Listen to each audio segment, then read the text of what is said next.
Hora de falar sobre a próxima grande venda do Palmeiras. A convicção entre dirigentes alviverdes de que Eric Belé, meio atacante de 18 anos de idade, tem potencial para repetir as grandes negociações conseguidas com Vitor Reis, Estevão e Endrick. Se você não conhece o Belé, eu vou te apresentar. Atleta de 18 anos que havia chegado ao Verdão com 11, foi descoberto na Serra Gaúcha, de onde ele nasceu. 29 partidas na atual temporada pelo time sub-20, com 15 gols e 3 assistências. Ele é o mais jovem titular do elenco Palmeiras que faz excelente campanha no Campeonato Brasileiro da categoria. Atua como meio atacante, mas também pode jogar mais avançado pela ponta direita, pela ponta esquerda ou até eventualmente como um centroavante. Ótimo cobrador de faltas, muita categoria e 1,83 m de altura. A convicção de que ele será uma grande venda também é respaldado por sondagens recentes, especialmente de Inglaterra e Espanha. O Palmeiras nem quis abrir conversas porque entende que o Belé primeiro precisa se fixar no time principal para que depois possa ser negociado. A expectativa do Verdão é de que esse atleta possa render pelo menos 40 milhões de euros. Estamos falando de 261 milhões de reais. Belé que tem contrato com o Verdão até 2027. Saideira sobre o Palmeiras, Paulinho passou por cirurgia, mais uma na perna direita. A expectativa é de que ele cumpra a recuperação ao longo do segundo semestre e esteja à disposição para 2026. Talvez a principal notícia do dia, a renovação de contrato muito avançada com o Piquerez. Tratativas finais, o Piquerez, que estava muito ansioso para se mudar para a Europa, foi convencido a ficar com a proposta de transformá-lo no lateral esquerdo mais bem pago do futebol na América do Sul. Salário astronômico, tá? E tá tudo bem encaminhado. Quem o Palmeiras vai trazer para o lugar do Richard Rios? Ainda não há um nome fechado, as primeiras tentativas não funcionaram. Otávio, Neossa e Marcel Ruiz estão descartados. O Mike é outro alvo do Grêmio. Mike, que é jogador do Palmeiras e tem negociações com o Santos. O Grêmio, inclusive, já cogita colocar o Gabriel Greno na parada para que o negócio possa avançar. Beijo, seja bem-vindo. Oi, Glaucia, um beijo para você também. Abraço a todos que acompanham o Sport Center. Palmeiras já viajou para o Rio de Janeiro na tarde desta terça-feira, depois do treinamento, fechando a preparação para enfrentar o Fluminense. Depois de 2 jogos no Allianz Parque, o Palmeiras vai jogar como visitante, pega o tricolor carioca no Maracanã, sem o Bruno Fux, que tomou o 3º cartão amarelo na partida contra o Atlético na última rodada. O Palmeiras já não tem o Murilo, que segue se recuperando de uma contusão muscular que ele teve no Mundial de Clubes. Então, sem os 2 zagueiros, o Mikael deve formar dupla de zaga com o Gustavo Gomes. A novidade é a volta do Flaco Lopes, que estava suspenso na última rodada, uma opção a mais para o técnico Abel Ferreira, ele que vem brigando pela posição ali com o Vitor Roque no comando de ataque da equipe palmeirense. Palmeiras também tem um novo titular no meio-campo, é o Lucas Evangelista, que entrou no lugar do Richard Rios, negociado e já viajou para Portugal, já chegou inclusive em Lisboa. Ele fez o primeiro gol com a camisa do Palmeiras na última partida contra o Atlético. Por enquanto é o titular do meio-campo no lugar do Richard Rios, mas o Palmeiras está no mercado em busca de reposição para o colombiano. Tem interesse na contratação do mexicano Marcel Ruiz, que pertence ao Toluca do México. Está analisando a contratação do mexicano, analisando outras possibilidades, mas tem interesse no jogador. Palmeiras, no Rio de Janeiro, busca a sua 2ª vitória consecutiva no Campeonato Brasileiro e a 6ª como visitante. Por enquanto, Palmeiras é o melhor visitante desse Campeonato Brasileiro, 6 jogos fora de casa, 5 vitórias e apenas 1 derrota. E um jogo também marca um encontro do técnico Abel Ferreira com o técnico Renato Gaúcho, depois que o Abel elogiou o Renato Gaúcho no Mundial de Clubes e disse que está esperando o convite para jogar o futevôlei na praia de Ipanema. Será que é dessa vez? A gente vai acompanhar os detalhes. Volto com você, Gláucia. Beijo, até a próxima. Valeu, Nicolete. Beijo pra você, até a próxima. Nicolete é outro que queria estar nesse futebol. Eu entrei em contato com César Tobon. Tá aqui, ó. Tá? Que é o agente e empresário do Deossa. E ele me respondeu só 3 frases, porque ele foi educado. Fiz a pergunta para ele, boa tarde, como é que tá, como é que vai? Eu falei, tranquilo, e você? Tudo bem, e você, como é que vai? Eu falei, ótimo, tá? E aí, questionei e o cara sumiu.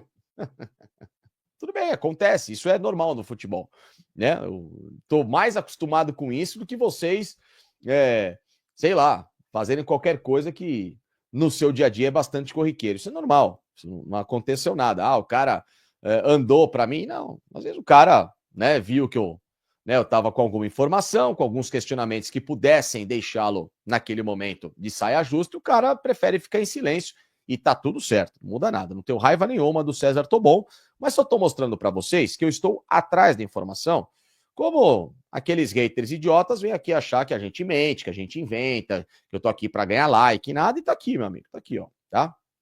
Pronto, ó. Aqui, ó, a prova, eu provo aqui para você. Como eu também peguei o presidente no Monterrey, e hoje, diferente de ontem, para o meu amigo, que talvez ele conheça, né, do meio do futebol, tem mais contato, o telefone para ele, né, é um pouquinho mais quente, o meu não, mas também mandei a minha mensagem para o senhor José Noriega, tá bom? Agora, esse silêncio, ele tem a ver com movimentações que nos bastidores, pelo menos no Palmeiras, elas têm acontecido.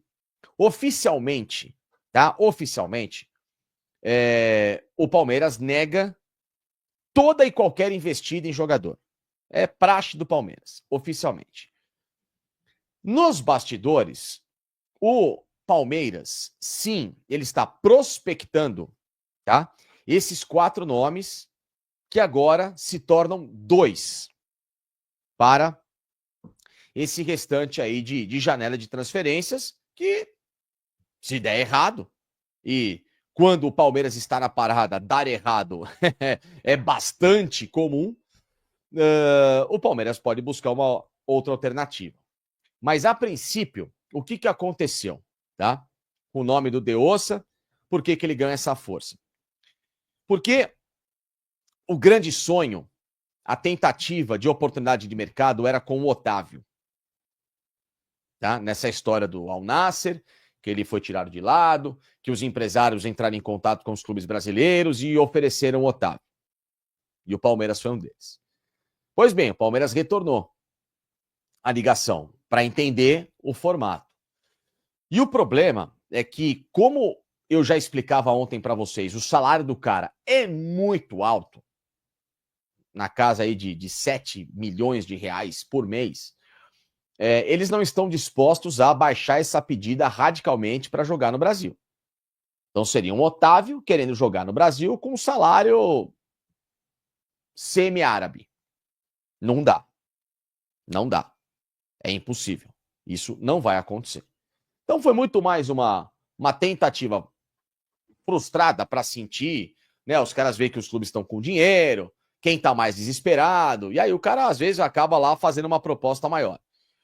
Mas não foi o caso, porque a dificuldade não era nem negociar com o Al Nassr. O Al Nassr está tão disposto a negociar o Otávio que, nas últimas horas, 2 clubes lá da Arábia ficaram interessados e pode até tentar compor a negociação até com atletas.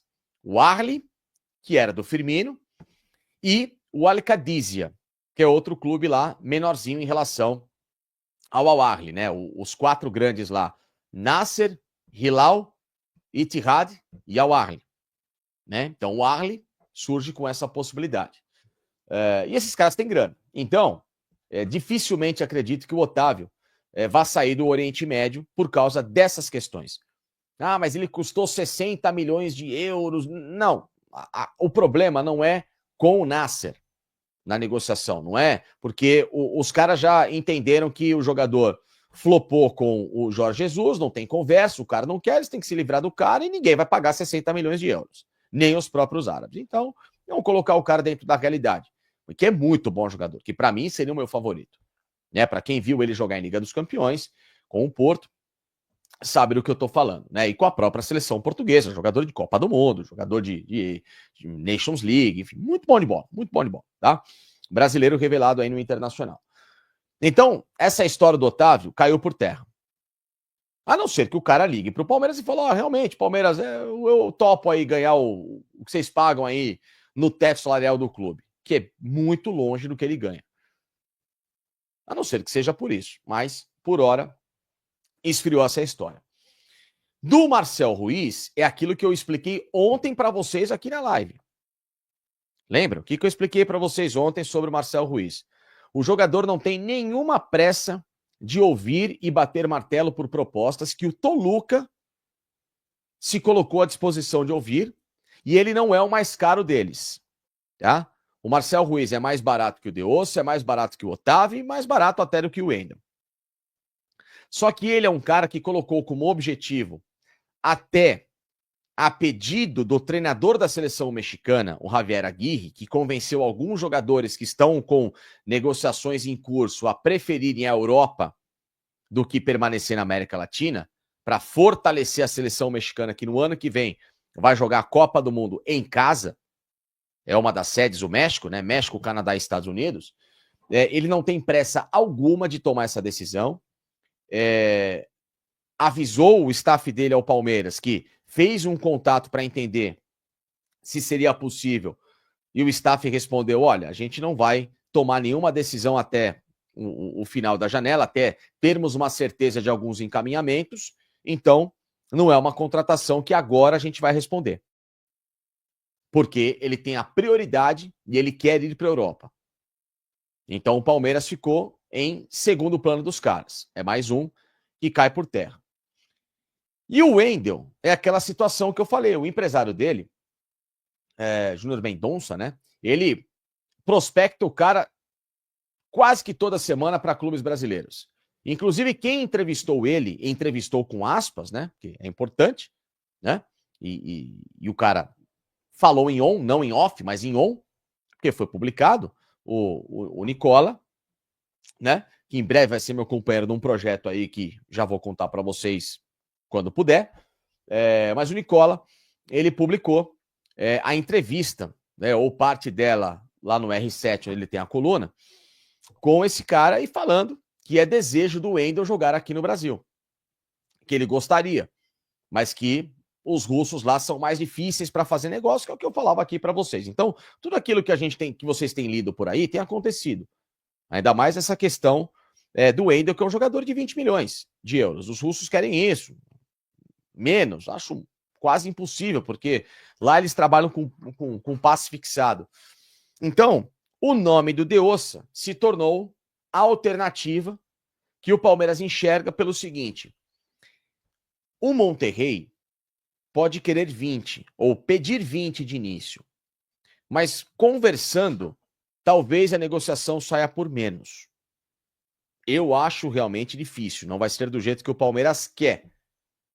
Também não acho que vai ser do jeito que o Monterrey quer. Acho que é uma negociação que 17, 18 ali daria negócio, mas, tá? De dólares, como eles gostariam de receber. Mas enfim, só deixando bem claro, então, que neste momento o Palmeiras, nos bastidores, conversa com os representantes do De Ossa, tá? O Monterrey já foi avisado dessa conversa e deixou o processo rolar.